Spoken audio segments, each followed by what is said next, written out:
Orang tua dari Gaby itu melaporkan ke kepolisian akan kehilangan dari si Gaby. Halo, gue Rodi, dan kali ini akan gue bawain tentang cerita yang didasari dari kisah nyata.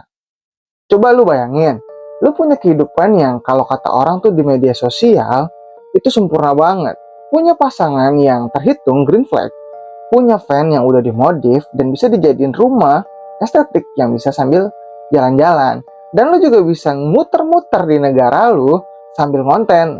Kedengarannya bagus banget kan? Dibayanginnya aja tuh kayaknya indah banget gitu. Sampai kejadian ini tuh datang. Yuk, kita simak untuk ceritanya kali ini. Ya, cerita ini berasal dari Amerika Serikat. Namanya Gaby Patito, berusia 22 tahun. Travel influencer yang berparas cantik, ceria, dan kehidupannya kelihatannya tuh normal-normal aja. Dan seru banget kayaknya. Tapi dibalik semua konten yang dia upload di media sosialnya, ada sesuatu yang jauh banget dari kata manis. Oke, sebelum kita masuk ke bagian yang gelap-gelapnya, yuk kita kenalan dulu sama orang-orang yang ada di cerita ini. Pertama ada Gaby Patito, lahir 19 Maret 1999 di New York. Orangnya energik, cantik, dan pecinta banget alam. Dan emang passionnya tuh jadi content traveler. Instagramnya estetik parah, banyak foto-foto alam yang ada di Amerika. Lu buka feednya aja nih, aduh kayaknya lu pengen ikutan gitu. Dan yang kedua ada Brian Laundrie, umurnya 23 tahun, asal Florida.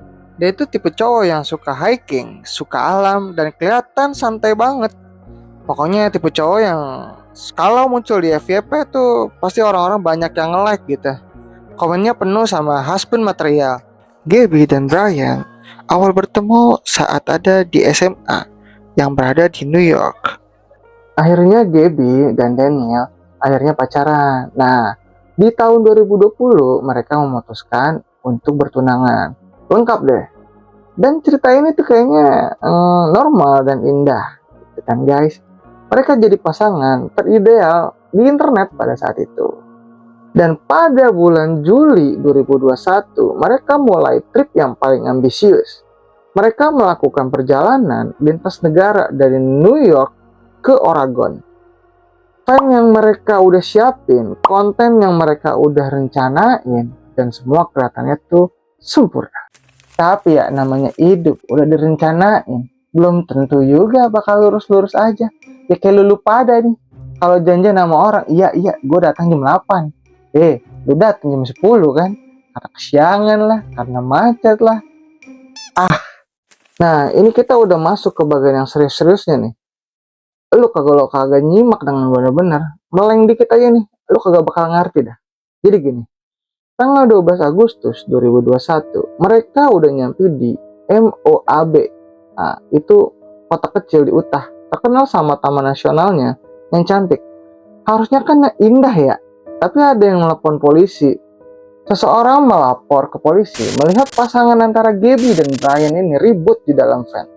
Polisi datang, dan ini jadi salah satu momen penting, yang paling penting di kasus ini. Dari rekaman body cam dari polisi yang kemudian viral, kelihatan Gaby dengan sangat emosi menangis dengan tangan yang gemetar. Gaby membenarkan akan terjadinya pertengkaran dan cekcok dengan Brian itu kepada polisi. Terlihat juga pada tangan Brian itu terlihat ada goresan. Tapi yang bikin netizen semua kecewa yaitu dengan adanya tragedi itu, dari salah satu mereka tidak ada yang diamankan atau dibawa dahulu ke kantor polisi untuk diamankan atau dimintai keterangan. Tapi polisi lebih memilih untuk memisahkan mereka semalaman. Yang pada akhirnya Gaby akhirnya tidur di dalam van, sementara Brian akhirnya menginap di salah satu hotel terdekat. Dan keesokan harinya Brian dan Gaby ketemu lagi. Nah, mereka kayaknya baikan tuh. Nah, abis baikan itu ya udah kayak nggak terjadi apa-apa. Dan akhirnya mereka tetap melanjutkan perjalanan mereka yang mereka udah rencanain. Bentar. Ini kita jeda bentar ya, karena ini tuh penting banget. Banyak kasus pertengkaran, percekcokan yang awalnya kecil menjadi besar. Itu karena telat pertolongan. Jadi, kalau kalian lihat orang yang lagi cekcok atau ribut terhadap pasangannya atau keluarganya, tolong segera-segera lapor ke pihak yang berwajib ya guys, kayak orang-orang yang tadi tuh ngelapor, biar nggak terjadi atau biar masalahnya nggak melebar jadi yang aneh-aneh gitu guys. Yuk mari kita lanjut. Dari terakhir yang berantem yang tadi tuh, si Gaby dan si Brian ini melanjutkan perjalanan. Mereka melanjutkan perjalanan seperti biasa aja, menebar kebahagiaan di media sosial mereka. Mampir-mampir ke tempat estetik, foto-foto, mampir lagi, foto-foto, dan mereka selalu upload dan ngabarin orang tuanya. Sampai terjadilah kejadian di saat itu. Oke, kita loncat ke akhir Agustus. Pada tanggal 25 Agustus, Ibu Gaby, Nicole Smith, menerima pesan terakhir dari putrinya. Isinya pendek. Intinya bilang bahwa dia lagi sama kakeknya dan nggak ada sinyal. Yang bikin janggal, kakek Gaby, kakek yang disebut pesan itu sudah meninggal kan ya, sebelum pesan itu dikirim. Nah, ibu dari Gaby, si Nicole ini bingung ya. Serius nih anak gua itu kagak salah ketik, apa dia tipu gitu ya. Tapi dilihat-lihat dari pesannya terakhir itu emang nggak salah. Dia nulis bahwa si Gaby itu lagi sama kakeknya dan gak ada sinyal gitu. Ibu Gaby akhirnya ngerasa kayak ada yang nggak beres, tapi semua upaya untuk menghubungin Gaby nggak ada yang bisa, nggak ada yang berhasil gitu. Dan beberapa hari setelah Gaby mengirimkan pesan ke ibunya, pada tanggal 1 September 2021, kekasihnya si Brian itu pulang guys.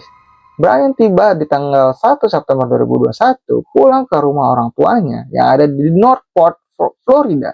Dan yang bikin bingung, lah kok Brian lu pulang sendiri gitu, gak sama Gaby. Naik van gitu, yang mereka naikin berdua, tapi si Brian ini pulangnya sendiri, nggak bilang apapun gitu ke keluarganya Gaby, nggak info apa-apa. Karena nggak ada informasi apa-apa dari Brian udah 10 hari, akhirnya orang tua dari Gaby itu melaporkan ke kepolisian akan kehilangan dari si Gaby guys. Ya lu bayangin aja coba, anakku dibawa sama orang ya, walaupun udah tunangan gitu, 10 hari dibawa jalan-jalan, pas pulang dia sendiri gitu ya, kagak bisa dihubungin lagi anakku. Ya lu jadi orang tua lu pasti bingung kan, mana nih anak gua gitu. Ya mau nggak mau kan, akhirnya kita ya sebagai orang tua pasti ngelaporin akan kehilangan anak kita, karena biar jelas. Dan nggak butuh waktu lama ya, polisi tuh langsung ngubungin Brian, minta keterangan dari Brian, tapi ya Brian tetap nggak ngomong apa-apa gitu. Dan itu juga nggak apa-apa ya, sampai terjadinya persidangan, Brian berhak untuk diem gitu. Tapi ya itu yang bikin curiga gitu. Jadi banyak nih orang, bahkan netizen nih, itu mendadak jadi detektif gitu. Banyak yang ngebahasnya di TikTok, di YouTube. Itu tuh semua sosial media rame isinya tentang kasus ini.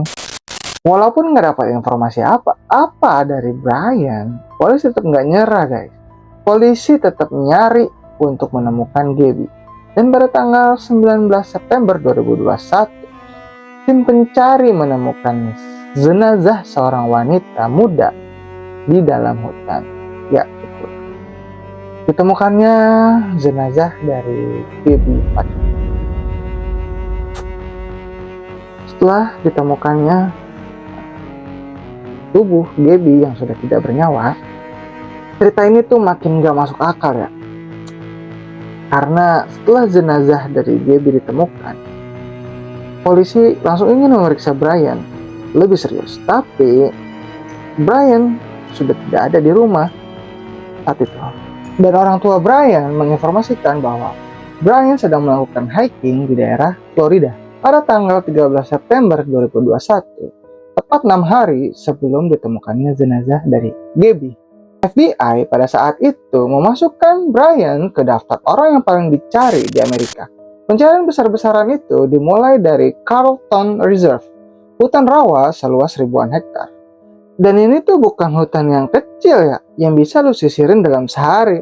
Ini tuh butuh pengalaman buat orang bisa masuk dan keluar. Dan pencarian ini tuh berlangsung lama, bahkan bisa berminggu-minggu, dan semua orang pun bertinggi-tinggi nih. Kemana nih si Brian? Kok nggak ketemu-temu ya udah berminggu-minggu? Dan setelah melakukan pencarian berminggu-minggu, lebih dari sebulan kemudian, orang tua Brian sendiri yang ikut membantu pencarian. Mereka menemukan barang-barang Brian, lalu terdapat tulang belulangnya. Brian ditemukan meninggal dunia. Dan alasan meninggal dunianya itu dikarenakan ada luka tembak di kepalanya. Dan tapi kisah ini nggak berhenti saat ditemukan dari jenazah Brian. Kisah ini masih lanjut ya. Di dekat jenazah Brian ditemukan sebuah notebook. Dan isinya menjawab semua dari pertanyaan kita tadi. Ada apa sih? Dan kenapa Gaby kehilangan nyawanya? Dan juga ditemukan file yang di dalamnya berisi tentang pengakuan Brian yang telah menghabisi atau mengakhiri nyawa dari Gaby tunangannya.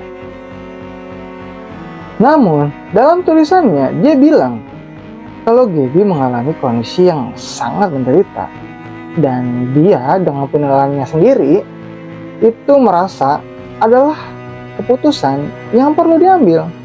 Gue gak akan pura-pura bisa memahami logikanya dia ya, karena gak ada tuh menurut gue yang bisa membenarkan mengambil nyawa orang lain. Tapi ya itulah yang ditulis di file itu. Dan setelah kejadian tersebut, FBI pun secara resmi menutup kasus ini. Brian ditetapkan sebagai satu-satunya orang yang bertanggung jawab atas kematian Gaby. Kasus ini pun resmi ditutup, tapi luka yang ditinggalkan untuk keluarga Gaby dan para netizen yang ngikutin kasus ini nggak akan pernah benar-benar tertutup. Dan tanpa mengurangi rasa hormat terhadap almarhum dan almarhumah pada kasus ini, itu terdapat pelajaran yang penting.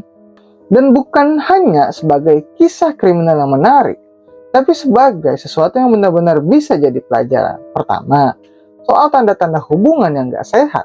Kasus Gaby dan Brian ini ngajarin kita bahwa kekerasan dalam hubungan itu nggak selalu terlihat dari luar ya.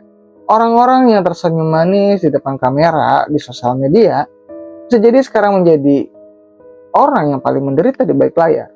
Dan ini bukan cuma soal perempuan atau laki-lakinya ya. Ini juga bisa terjadi di keduanya, perempuan ataupun lelakinya ya. Tanda-tanda antara lain pasangan yang selalu mengontrol, mudah meledak, sering meremehkan dan mengisolasi lo dari orang-orang yang terdekat. Gaby Petito bukan cuma headline dalam berita, bukan cuma konten viral yang kita konsumsi berminggu-minggu, bahkan sampai hari ini. Dia adalah seorang teman, seorang manusia yang punya impian dan masa depan yang harusnya panjang ya. Kita nggak bisa ngubah apa yang terjadi, tapi kita bisa belajar dari sini. Bisa lebih peka, bisa lebih berani bicara waktu kita lihat ada yang nggak beres, baik pada diri sendiri maupun orang sekitar. Oke guys, sampai di sini dulu ya kisah kita kali ini. Kalau lu punya pertanyaan atau mau diskusi, tulis di kolom komentar. Gua bacain kok semuanya, tenang aja. Nggak kayak mantan lu tuh, yang kalau lu chat, di-read doang. Like kalau konten ini bermanfaat, dan subscribe buat yang belum subscribe. Dan gue ketemu lu lagi di video berikutnya. Take care, jaga diri baik-baik ya. Dan inget, hidup lu tuh berharga. Bye-bye.